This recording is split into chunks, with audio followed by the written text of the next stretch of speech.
So you talk about and explain to people how Paula Abdul is kind of used in this movie to kind of put you guys on your journey. So, go ahead, Sal. Yeah. So the movie, the premise of the movie is it's has a light narrative that kind of like forms it's scripted partially, but most of it is like our television show, which is unscripted. And what happens is it starts in the 90s when we met in high school, which is true. We've known each other for 30 years. We met as 13-year-old kids as freshmen in high school. Yeah. And so that part's scripted, and we ruined this Paula Abdul concert. We start off a riot at her concert. So she swears she'll kill us one day. And we meet her 30 years later. She doesn't realize we were the ones that ruined the concert. She invites us to Miami as the Jokers, and it's a road trip down to Miami.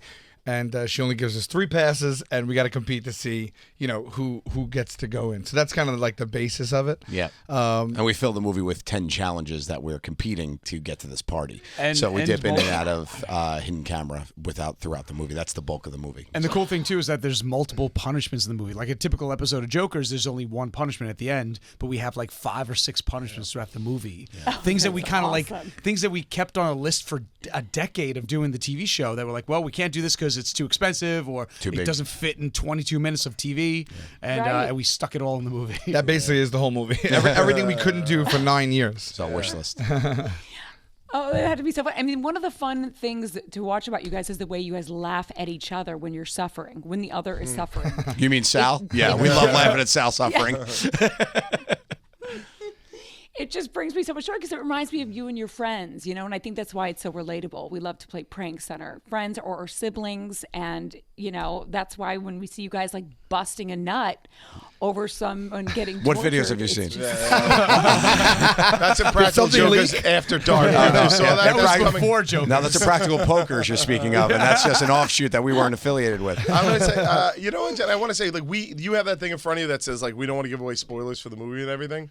And that was... I do. Yeah, that was born of us not want...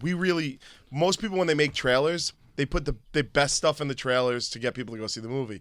We did the exact opposite. We want to save every joke. We put the worst stuff in the trailer. And we've been learning from everybody in Hollywood that we're the biggest assholes in the world. They're like, what are you guys, idiots? You got to sell the movie. So I think I'm going to authorize right now some sort of spoilers, guys. Right?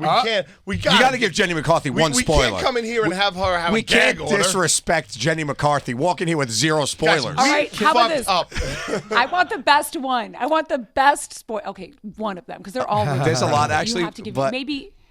We got one. You want me to pick one? Well, I wouldn't mind her picking. Okay. Well, I mean, you really want. You've been talking about one of the. All right, I'll roll the dice with Jenny McCarthy. Yeah. Oh my God, it's very. The pressure is on. Okay, why don't you guys pick it? Okay. Why you tell about your friend Sal and when we were at the motel, Q? Oh, okay, yeah. So we rented Sal a hotel room. Well, why doesn't Sal tell it? Why don't you tell the story? The movie's a road trip movie, and it's funny. It's kind of meta because we were making a road trip movie and actually doing it. So we were driving down from place to place with our crew in each state and actually doing the road trip. And so we were staying at these little places. And one time they rented a motel room, and we were just chatting in the hall, and Joe shoves me into this motel room, and they slam the door closed, and I turn around, and the motel room's empty, and I look, and there's no handle on the other side. So I'm like, what's going on? You're trapped. And I don't know if I could. I won't curse, but then you can curse. Really? Okay. Then a fucking tiger walks out of the bathroom in the motel room. Yeah. So I'm locked in a motel room with me and a 600-pound Bengal tiger that they think that's funny. It was on a chain. It was on a chain that I would call a leash. Yeah. And that was tied to the bathroom railing, which you're telling me if that tiger wanted to come at me, he couldn't break some tile off the wall. I said, I actually didn't even perform. I just froze, and I said, the first thing I said was, do we have insurance? And they said, we think so, whatever. And I said, I don't think this is funny at all, and I want to get out. The crazy thing is that wasn't the punishment. That tiger was in that hotel room. Yeah, he had already checked in. Had a late checkout, the tiger. I honestly, to this day, do you guys have a... I don't get why we did that. Like, it could have We do. We got it. For this moment right here with Jenny. I didn't die, but like it could have went very wrong.